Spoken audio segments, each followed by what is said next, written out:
আন্তর্জাতিক অপরাধ ট্রাইব্যুনালে আইনের বৈধতা চ্যালেঞ্জ করে করা রিট আবেদন খারিজ করেছেন হাইকোর্ট। মঙ্গলবার বিচারপতি খিরিজ আহমেদ চৌধুরী ও বিচারপতি রেজাউল হকের হাইকোর্ট বেঞ্চ এই রিট আবেদন শুনানি করে খারিজ করে দেন।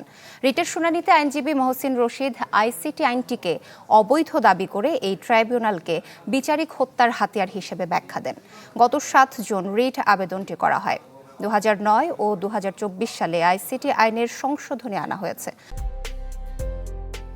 প্রিমিয়ার ওয়ার্ড্রোব, গুছিয়ে ফেলুন জীবনটাকে।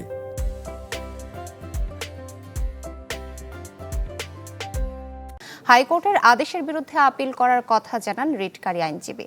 আন্তর্জাতিক অপরাধ ট্রাইব্যুনালের রায়ে জামায়াতের নেতাদের মানবতা বিরোধী অপরাধের দায়ে মৃত্যুদণ্ড দেওয়া হয়।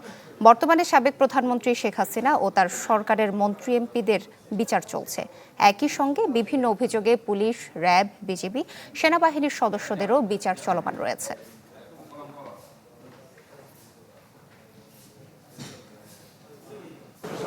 রিজেক্ট করেছেন। ওই যে অ্যাটর্নি জেনারেল বলেছেন যে এর আগেও এইটা চ্যালেঞ্জ হয়েছিল, যখন জামাতের নেতাদের ট্রায়াল চলছিল তখনও কোর্ট এটা করে নাই, বিকজ 47(3)তে বার আছে।